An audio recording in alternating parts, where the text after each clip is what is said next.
अस्सलाम वालेकुम नाज़रीन, मौसम की ताज़ा तरीन सूरत हाल पर बात करेंगे। गैर मामूली मौसमी हालात हो सकते हैं। सितंबर के आखिरी दिन इंतहाई यादगार रह सकते हैं। सितंबर के आखिरी दिन अक्टूबर के शुरू के दिनों में शदीद मौसमी सूरत हाल के खतरात बढ़ते चले जा रहे हैं। सुबह सिंध में ये खतरा मौजूद है। कराची समेत सिंध की साहिली पट्टी मुतासिर हो सकती है। मुमकिन तौर पर समुद्री तूफान बनने जा रहा है और इस वक्त कराची से कुछ ही किलोमीटर दूर हवा का कम दबाव जो कि जनूब मशरिक में मौजूद है इंतहाई ज़्यादा शिद्दत इख्तियार कर गया है और गैर मामूली तौर पर आगे की तरफ बढ़ रहा है। इस तमाम तर सूरत हाल में कराची के जो साहिली इलाके हैं उन्हें क्या ख़तरात हैं, आने वाले घंटे कितने अहम तरीन हैं, कितनी शदीद बारिशें हो सकती हैं, मौसम की सूरत हाल क्या रह सकती है, अब मॉडल्स क्या कह रहे हैं। क्योंकि गुज़िश्ता रात मैंने आपको आगाह किया था कि कराची के हवाले से अभी तक सूरत हाल क्लियर नहीं है, लेकिन अब सूरत हाल काफ़ी हद तक क्लियर हो गई है। अभी आपको मॉडल्स दिखाते हैं जो इस वक्त मौसमियाती मॉडल्स हैं वो क्या शो करवा रहे हैं और मैं क्या ख़तरा है जिसके बारे में आपको आगाह करना चाह रही हूँ। कराची समेत सिंध की साहिली पट्टी के लिए अहम तरीन दिन आ रहे हैं,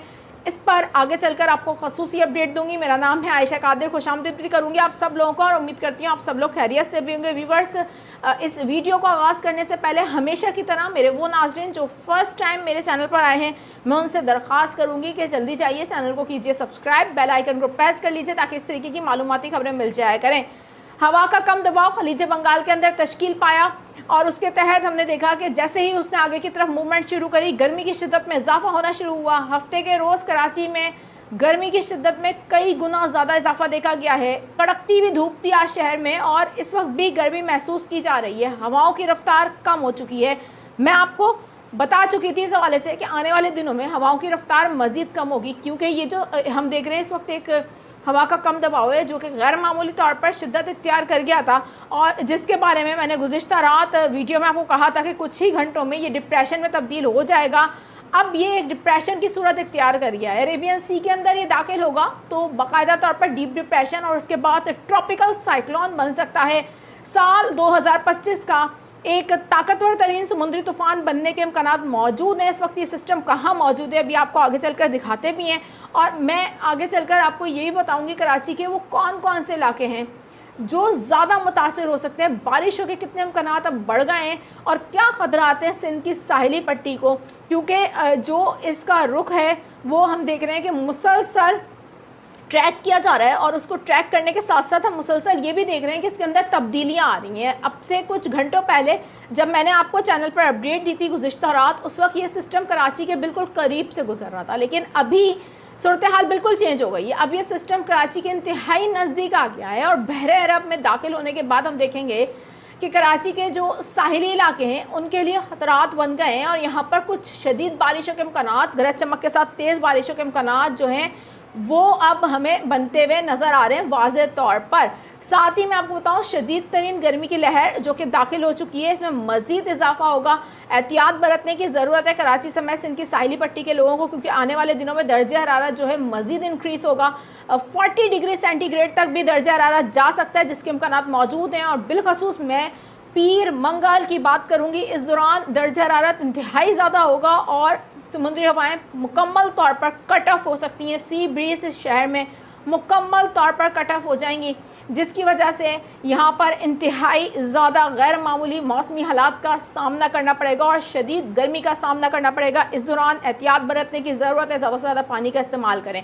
बहरे अरब में ये मुमकिन तौर पर समुद्री तूफ़ान बन सकता है, बिल्कुल इसके इम्कानात मौजूद हैं। ज़रा ये मॉडल देखिए, इस वक्त आप देख सकते हैं इस जो हम देख रहे हैं कि भारतीय मशरक़ी हिस्से में मौजूद अब ये जो एक हवा का कम दबाव है इसने शिद्दत इख्तियार कर ली है और ये तकरीबन अब हम एक देख रहे हैं कि डिप्रेशन की सूरत इख्तियार कर गया है और अब ये मगरिब की जानिब अपना सफ़र जारी रखे हुए है और गुजरात के करीब हम देख रहे हैं कि अब पहुंच रहा है, ये आगे की तरफ अब मूव कर रहा है, जिसके तहत लग ऐसा रहा है कि जो सिंध के डिफरेंट एरियाज़ हैं, बिलखसूस जो सिंध की साहिली इलाके हैं और बिलखसूस यहाँ मैं ज़िक्र करूँगी सिंध के जनूबी इलाके, यानी कि जनूबी सिंध के जो इलाके हैं जिनमें मैं अगर नाम लेकर आप लोगों को आगाह करूं कि जनूबी सिंध के वो कौन कौन से इलाके हैं जहां पर अब बाकायदा तौर पर बारिशों के इम्कानात बनते हुए वाज़ेह तौर पर नज़र आ रहे हैं। उनमें सबसे पहले सिंध का सबसे बड़ा शहर कराची, यहाँ पर गरज चमक के साथ तेज़ बारिशों के इम्कानात बनते हुए नज़र आ रहे हैं। इस मॉडल को ज़रा देखिए इसके तहत और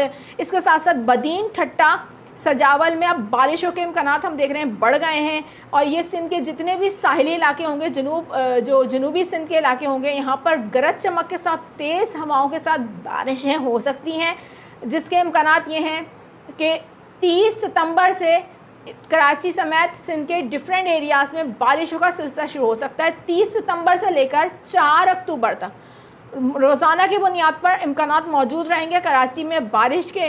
कराची समेत हम देखेंगे कि सिंध के डिफरेंट एरिया से जो खसूसी तौर पर साहिली पट्टी है, बदीन, ठट्टा, सजावल, यहाँ पर बारिशों के इम्कानात मौजूद रहेंगे और यहाँ पर गरज चमक के साथ बारिश भी हो सकती है। इस दौरान कहीं पर काफ़ी तेज़ बारिश भी हो सकती है, क्योंकि ये सिस्टम एक इंतहाई शिद्दत के साथ उस दौरान अरेबियन सी के अंदर मौजूद होगा। लेकिन यहाँ देखना ये है कि ये सिस्टम जिसके बारे में इम्कानात यही हैं, जैसे ये अरेबियन सी के अंदर दाखिल होगा गुजरात के करीब, तो हम देख रहे हैं कि ये एक डीप डिप्रेशन की सूरत इख्तियार कर जाएगा और फिर ये ट्रॉपिकल साइक्लोन भी बन सकता है। और अगर ऐसी सूरत हाल होती है तो यकीनी तौर पर फिर इसका ट्रैक देखना होगा और ये बहुत एक गैर मामूली सी सूरत हाल हो जाएगी। अगर ये समुद्री तूफ़ान में तब्दील हो जाता है तो फिर क्या कराची समेत सिंध की जो साहिली पट्टी है, ये समुद्री तूफ़ान आगे साहिली पट्टी की तरफ बढ़ेगा सिंध की, या फिर इसका रुख कुछ और होगा? ये वो सवाल है इस वक्त जो लोगों के जहन में मौजूद है। इस वक्त तमाम जो मौसमियाती मॉडल्स हैं और जो पैरामीटर्स हैं उनको उठाकर अगर देखें हम, और ये बहुत इब्तदाई तौर पर मैं आप लोगों को तज्जिया करके बता रही हूँ,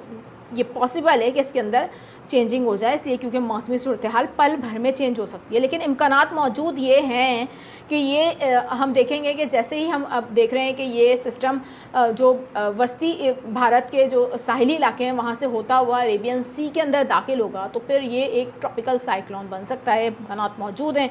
जैसे ये समुद्री तूफ़ान में तब्दील होगा तो फिर सिंध के जो साहिली इलाके हैं उससे ये बहुत क्लोज हो सकता है। तकरीबन हम देख रहे हैं कि 300 या फिर अराउंड 350 किलोमीटर के फासले से ये गुज़र सकता है, और ये बड़ा इम्पॉर्टेंट मरहला होगा इस दौरान इसको मॉनिटर करना, इसके ट्रैक को मॉनिटर करना, इसलिए क्योंकि यहाँ पर सूरत हाल बहुत ज़्यादा इंटरेस्टिंग हो सकती है और कुछ गैर मामूली भी हो सकती है। इसलिए क्योंकि इतना क्लोज से जब ये ज़ाहिर सी बात है सिंध के साहिली इलाकों की तरफ से गुजर रहा होगा, तो यहाँ पर शदीद बारिशों के इम्कानात भी रहेंगे। गर्मी बेइंतहा पड़ेगी।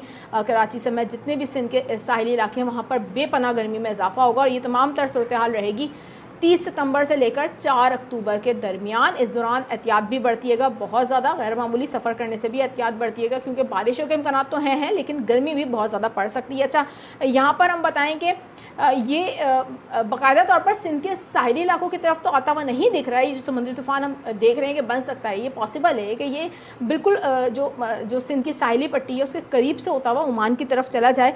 ये इम्कानात बनते हुए नज़र आ रहे हैं, लेकिन इस पर भी आने वाले दिनों में मज़ीद सूरत हाल क्लियर हो जाएगी। घंटों में मज़ीद इस सिस्टम के हवाले से आपको लम्हा ब लम्हा इसी चैनल पर अपडेट्स मिलती रहेंगी। हम आपको लाइव अपडेट्स आकर भी बताएंगे और साथ ही तमाम तर मौसमियाती सूरत हाल से फ़ौरी तौर पर बर वक्त आपको आगाह किया जाएगा। अभी मुझे दीजिए इजाज़त, अपना बहुत ज़्यादा ख्याल रखिएगा। अल्लाह हाफ़िज़।